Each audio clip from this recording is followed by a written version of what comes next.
Estimados estudiantes del Núcleo de Diagnóstico Organizacional, quiero darles la bienvenida a esta presentación tutorial en el cual voy a resaltar algunos aspectos de forma relacionados con el diligenciamiento de algunas de las matrices que tenemos contempladas en el desarrollo de la guía de aprendizaje o de la guía de trabajo final, la cual ustedes deben ir desarrollando según la organización que ustedes han elegido para el trabajo de diagnóstico.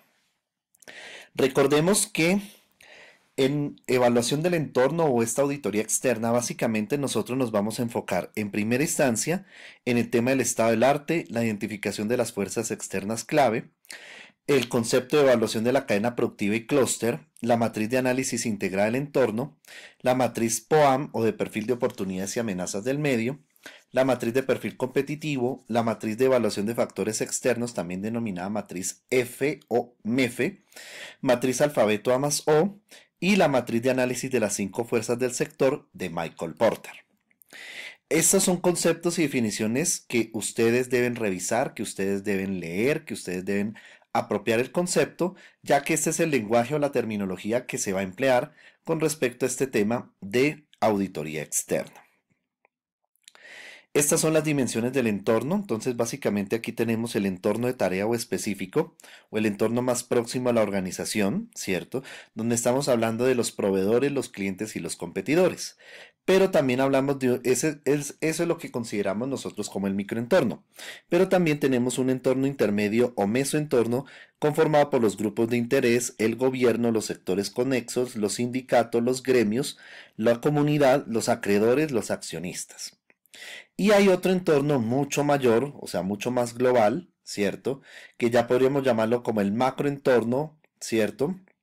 O el entorno general, en el cual tenemos las tendencias mundiales, el ambiente geofísico, las fuerzas políticas, las legales, las ambientales, las geopolíticas, las tecnológicas, las tendencias culturales, las fuerzas sociales y las fuerzas económicas. Básicamente el análisis del entorno lo que busca es determinar cómo la organización enfrenta oportunidades y amenazas tanto en el macro, en el meso, como en el microentorno. Estos son los factores determinantes de la competitividad en términos sistémicos. Entonces tenemos que a nivel meta están los factores socioculturales, todo lo que tiene que ver con factores sociales, políticos, legales y algunos económicos. A nivel meso estamos hablando de factores políticos meramente, ¿cierto? Y algunos factores económicos. A nivel macro estamos hablando de todos los indicadores macroeconómicos más importantes, por ende hace referencia al factor económico. Y a nivel micro estamos hablando de factores competitivos, estamos hablando de factores demográficos, estamos hablando de factores tecnológicos que inciden directa e indirectamente en la organización. Los 4 niveles son los que conducen a hablar de una competitividad sistémica a través de la interdependencia y la interacción de estos 4 niveles. Recordemos el nivel meta, el nivel meso, el nivel micro y el nivel macro. Entonces el estado del arte básicamente es una investigación documental para determinar esos factores externos clave. Entonces, básicamente, ahí tienen que ustedes citar la respectiva referencia bibliográfica de donde tomaron la información. No es solamente transcribirla literalmente, sino que ustedes tienen que analizar qué impacto tiene esa tendencia propia de cada factor para el sector y para la organización que ustedes están diagnosticando. Entonces aquí estamos hablando de las dimensiones que normalmente se consultan o se estudian en el estado del arte, ¿cierto? Ahí estamos hablando de todos los factores. Y observemos aquí hay 8 grupos de factores que para efectos del trabajo que ustedes están desarrollando, básicamente los demográficos los vamos a fusionar con los socioculturales para sacar un grupo de factores llamados factores sociales. Por ende, tendríamos que para el trabajo que ustedes están desarrollando, necesitamos de analizar en sí 7 fuerzas externas clave o grandes factores externos, de los cuales tenemos que identificar 10 variables por factor. Por ende, nos va a resultar o nos corresponde consultar cerca de 70 variables en total, todas asociadas por cada grupo de factores externos. Importante que ustedes revisen la bibliografía, la documentación respectiva para hacerlo. Entonces aquí tenemos lo que se sugiere de consulta o de desarrollo del estado del arte por cada uno de los grupos de factores externos clave. Entonces, en factores demográficos se recomiendan estos factores, en los económicos se recomienda esto, en los políticos también, en los legales también, en los socioculturales también se, Sé que se recomienda consultar estas variables en los tecnológicos, en los globales, que son otro grupo de factores, y en los que son del entorno físico o ambiental, lo que también llamamos factores ambientales. Estos son dimensiones que se sugieren. De ahí pueden deducir las 10 variables, pero igual, si ustedes quieren ahondar más la información, pueden hacerlo también con plena seguridad y con plena libertad. Bien, entonces aquí ya empieza el diligenciamiento de estas matrices, que es importante hacerlo en Excel. Entonces la primera matriz es la matriz de análisis integrado del entorno. Esa matriz de análisis integrado del entorno se convierte en el resumen del estado del arte y lo que busca determinar es qué impacto tiene para el sector y para la organización cada una de las 70 variables que ustedes han identificado desde el estado del arte. Es decir, que las mismas 70 variables con las que ustedes desarrollaron estado del arte van a ser las mismas que van a ser evaluadas en la matriz de análisis integrado del entorno. Entonces el esquema consiste en lo siguiente. Primero, estamos hablando de la primera columna de la matriz, que son las variables clave. Aquí van cada una de las 70 variables. Entonces, por ejemplo, nivel de precios del índice de precios al consumidor. Ese es un factor o una variable clave. Otro puede ser plan de competitividad Bogotá región o Bogotá Cundinamarca. Eso también es otro nombre de una variable clave. Posteriormente tenemos que hallar la relación con el sector. ¿Qué significa la relación con el sector?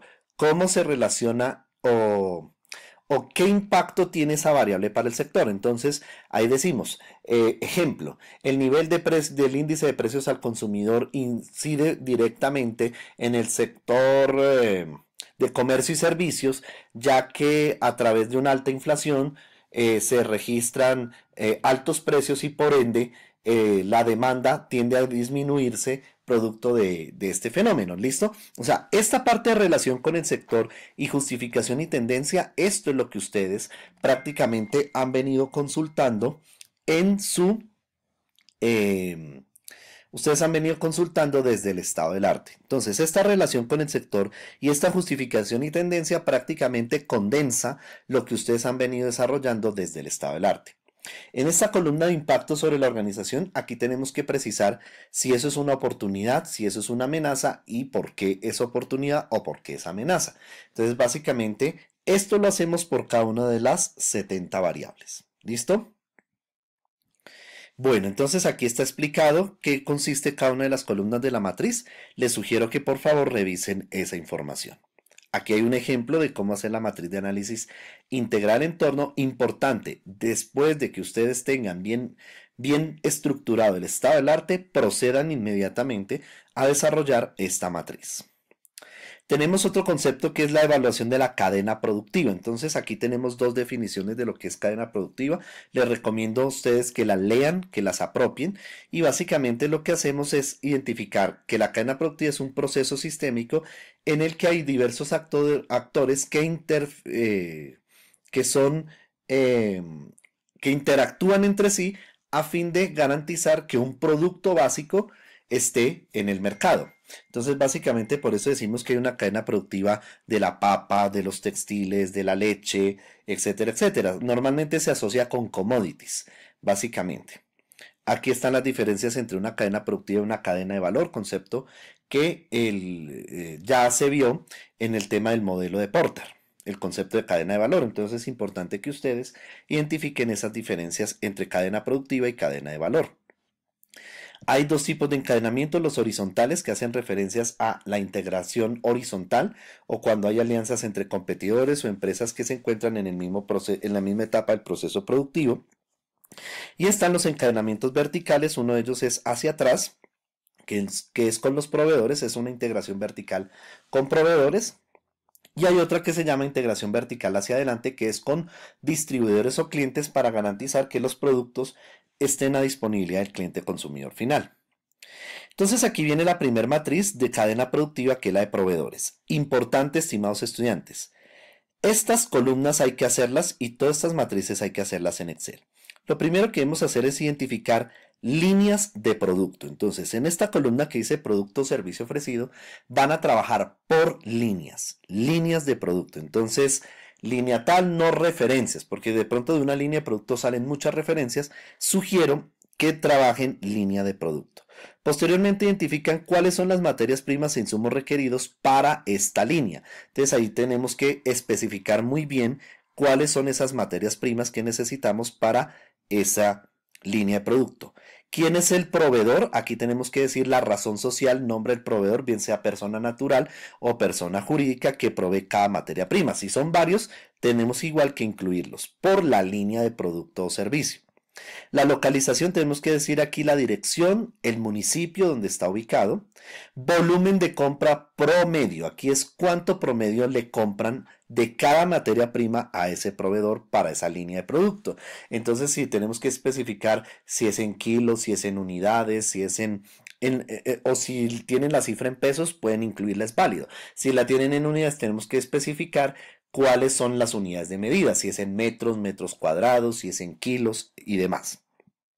Frecuencia de compra es en promedio cada cuánto le compran a este proveedor, ¿cierto? Cada cuánto le hacen el pedido al proveedor. Plazo de pago significa qué condiciones de pago les da el proveedor, si es a 30, 60, 90 días, ¿cierto?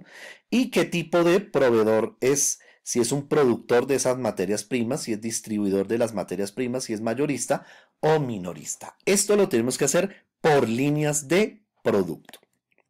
Tenemos la otra matriz que es la de selección de proveedores. En este caso, podemos retomar o vincular celda del anterior. Aquí les voy a sugerir que en el Excel que trabajen para estas matrices, trabajen un solo libro de Excel, o sea, un solo archivo de Excel, y hojas, abran cada hoja por cada una de estas matrices, para que simplemente sea vincular celdas y ustedes no tengan necesidad de copiar y pegar cada uno. Entonces aquí esta matriz la van a hacer materia prima por materia prima. ¿De cuáles? De las que están en esta matriz. Entonces esta la van a hacer con cada materia prima. Precio, van a especificar el precio unitario de esa materia prima. Si es en kilos, si es en bultos, si es en gramos, ¿cierto? Ustedes tienen que especificar. La calidad, esto significa si el proveedor que suministra esa materia prima está certificado con calidad o no y bajo qué normatividad. Plazo de pago es cada cuánto, esto corrobora este dato de aquí, ¿cierto? Ustedes pueden vincular celda en este caso. Cantidad es cada cuánto compran, entonces, ¿qué cantidad compran? Esto también puede asociarse con la vinculación de la celda de volumen de compra. Entrega a tiempo es cuánto se demora el proveedor en entregar esa materia prima. Antigüedad es cuánto lleva la organización trabajando con ese proveedor.